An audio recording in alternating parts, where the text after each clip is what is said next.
नमस्कार। आप देख रहे हैं उन्नत भारत न्यूज और मैं हूं आपके साथ अमित कुमार। दोस्तों, आज हम भारत में जो आज तक नहीं हुआ ऐसे एक विषय के बारे में बात करना चाहेंगे और हम आपको बताना चाहेंगे कि जो हमारे देश में आज के समय में एक पत्रकार के ऊपर एनएसए लगा है वो कितना सही है, कितना गलत है, अगर सही है तो क्यों है और अगर गलत है तो क्यों है। मैं आपसे एक छोटा सा अनुरोध करूंगा कि आप कुछ भी अपनी प्रतिक्रिया देने से पहले पूरा वीडियो देखें और इसके बाद अपनी प्रतिक्रिया देकर ही वीडियो से आगे बढ़ें। दोस्तों, मैं सबसे पहले आपको एक तस्वीर दिखाना चाहूंगा जो आपको हमारे ठीक पीछे दिख रहा होगा। ये है महबूबा मुफ्ती जी और ये कश्मीर की पूर्व मुख्यमंत्री की बेटी भी हैं और खुद भी मुख्यमंत्री रह चुकी हैं। ये एक ऐसी महिला है जिन्होंने कहा था कभी कि कश्मीर से अगर 370 हटा तो कश्मीर में खून की नदियां बहेंगी, कश्मीर में राष्ट्रीय ध्वज उठाने वाला कोई नहीं होगा, कश्मीर में तिरंगा फहराने वाला कोई नहीं होगा, कश्मीर में राष्ट्र ध्वज को कंधा देने वाला कोई नहीं होगा। आप सोच सकते हैं तिरंगा के बारे में इतने सारे शब्द कहे गए, लेकिन संवैधानिक दृष्टि से संविधान में कहीं भी इसके खिलाफ एनएसए लगाने का शायद कोई विवेचना नहीं था, इसलिए ऐसे लोगों के खिलाफ कोई भी एनएसए नहीं लगा।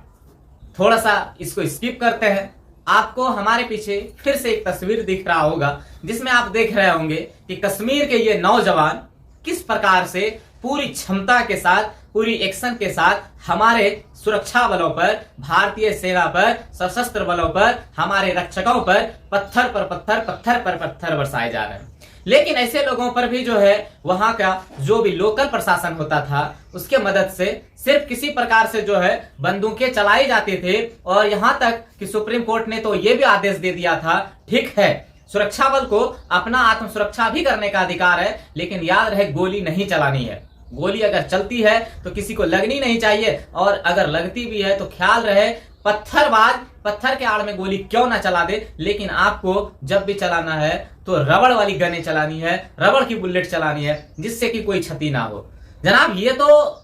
आत्मरक्षा की बात थी, भीड़ को हटाने की बात थी, लेकिन ऐसे भी पत्थरबाजों पर, ऐसे कश्मीरियों पर, ऐसे लोगों पर, ऐसे देशद्रोहियों पर कहीं भी एक बार भी कोई भी एनएसए नहीं लगा। मैं आपको फिर से एक दूसरी तरफ ले जाना चाहूंगा और बताना चाहूंगा एक वंदे मातरम हमारे लिए और आपके लिए कितना महत्वपूर्ण है। आप सभी जानते हैं, सोचते हैं, क्योंकि हर एक राष्ट्रीय और धार्मिक पर्वों में कहीं ना कहीं वंदे मातरम का नारा लगता है। लेकिन जब वंदे भारत एक्सप्रेस की शुरुआत हुई तो देश में, मैं अगर कहूं मुसलमानों का तो आप लोग बुरा मान जाएंगे, इसलिए मैं कहना चाहूंगा कुछ भटके हुए मुसलमान जो थे उन्होंने जो है वंदे भारत एक्सप्रेस पर पत्थर चलाया, उसे फोड़ने की कोशिश की, सिर्फ इस वजह से कि ये जो शब्द था कहीं ना कहीं हिंदू संस्कृति और सभ्यता से मिलता जुलता हुआ था, इसलिए इसे क्षतिग्रस्त करने का कोशिश किया गया। लेकिन ऐसे भी लोगों पर कहीं भी एनएसए नहीं लगा। देश में लगातार इस तरह की कई घटनाएं सामने आती है जिसमें राष्ट्र का अपमान होता है। इससे पहले भी कई सारे, एक बार ओवैसी के कार्यक्रम में मंच पर एक बच्चे ने पाकिस्तान जिंदाबाद, पाकिस्तान जिंदाबाद, आगोज दो पाकिस्तान जिंदाबाद के खुले नारे लगाए, ओवैसी के सामने नारे लगाए, लेकिन ऐसे भी लोगों पर आज तक एनएसए नहीं लगा। ठीक है, अभी मैटर समाप्त नहीं हुआ है। मैं आपको बताना चाहूंगा बिहार के अंदर चारा चोर की बात हो या फिर गाड़ी चोर की बात हो, कोयला चोर की बात हो, बालू माफिया की बात हो, आज तक उस पर कभी भी एनएसए नहीं लगा, क्योंकि इन सारे स्थिति में कहीं भी राष्ट्र का अपमान नहीं होता है। शायद प्रशासन और सत्ता को लगता है कि इन सारे अपराध से कहीं ना कहीं राष्ट्र का बल बढ़ता है और राष्ट्र उन्नति करता है। अभी मैटर समाप्त नहीं हुआ। आपको एक बात पता होगा कि कुछ भटके हुए मुसलमान और कुछ भटके हुए युवा थे जो कश्मीर से जो है इजराइल चले जाते हैं, कश्मीर से इराक चले जाते हैं, कश्मीर से सीरिया चले जाते हैं, कश्मीर से पाकिस्तान चले जाते हैं, वहां से पूर्ण प्रशिक्षण ले करके, हथियार ले करके हिंदुस्तान में हिंदुस्तानी लोगों को, हिंदुस्तान की आर्मी को, भारत के सुरक्षा बलों को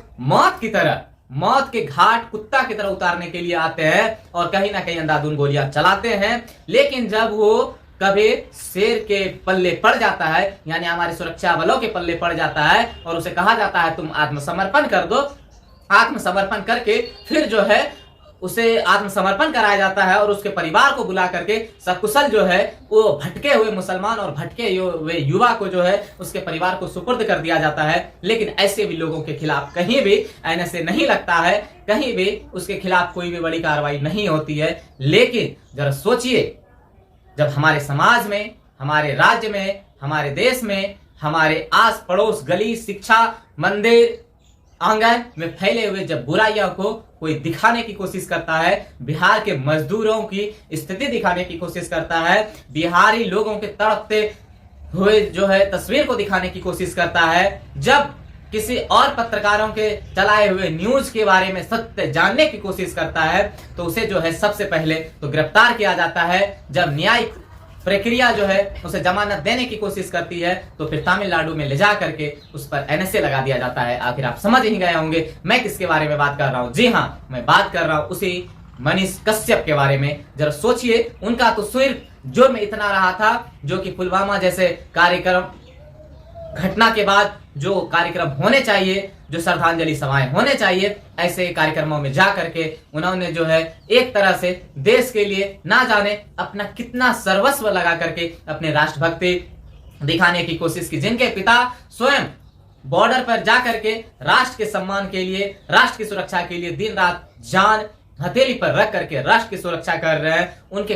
पुत्र के ऊपर आज के समय में एनएसए लग जाता है। उसके पत्रकारिता से राष्ट्र इतना डर जाता है, तमिलनाडु पुलिस, वहां के एसपी और वहां के डीएसपी इतने डर जाते हैं कि उन्हें लगता है इन्होंने कहीं ना कहीं राष्ट्र का अपमान किया है, इससे राष्ट्र को खतरा है और उसके ऊपर एनएसए लगा दिया जाता है। जरा आप सोचिए, अगर ये परंपरा चलती रही और अगर एक सच बोलने वाले पत्रकार को एनएसए लगाकर इसी तरह डराया जाता रहा तो याद रखिए एक दिन जरूर ऐसा आएगा जब कोई भी कभी भी ना तो सच बोलने का साहस करेगा और ना तो सच के साथ खड़ा होगा। भले ही कुछ पत्रकारों को आज ये बहुत मजा आ रहा होगा, लेकिन मैं आपसे एक बात पूछना चाहता हूं। एक बात आपको अच्छी तरह से समझनी चाहिए कि देखिए, अगर आप इसे सरकार की दृष्टि से लेते हैं, आज आपको ऐसा लगता है कि तेजस्वी यादव की सरकार है और उसने मनीष कश्यप के साथ ऐसा किया है तो बहुत अच्छा है, तो आप इस गलत फहमी में ना रहिए। ये परंपरा का ही मैं विरोध करता हूं, मैं इस सभ्यता का विरोध करता हूं, मैं इस पूरे सिस्टम का विरोध करता हूं कि ऐसी बिल्कुल भी नहीं होनी चाहिए। ऐसा नहीं कि अगर कभी भी भाजपा की सरकार आए तो फिर जो है भाजपा समर्थित जो पत्रकार हैं तथाकथित, वैसे तो मुझे जहां तक पता है कि पत्रकार एक समाज का आईना होता है, सच को सच, झूठ को झूठ, काला को काला और उजला को उजला दिखाने का कोशिश करता है और दिखाता है। लेकिन कुछ लोगों की दृष्टि में अगर पत्रकारिता जगत में भी अगर कोई बीजेपी समर्थित और आरजेडी समर्थित है तो एक बात ध्यान में रखने की जरूरत है, किसी भी पत्रकार के साथ इस तरह की घटनाएं बिल्कुल भी बर्दाश्त नहीं होनी चाहिए। सभी पत्रकारों को एक साथ कहीं ना कहीं खड़े होकर के कम से कम ऐसी घटनाएं जहां एक पत्रकार के ऊपर जो है एनएसए लगा करके उसे लंबे समय तक कैसे जेल में रखा जाए, ये अगर प्लानिंग करने की कोशिश की जा रही है तो ये समाज के लिए मेरे ख्याल से बहुत गलत है। बात बाकी आप इस विषय पर क्या सोचते हैं जरूर कमेंट में एक बार अपनी राय दें। तब तक के लिए दीजिए इजाजत। जय हिंद।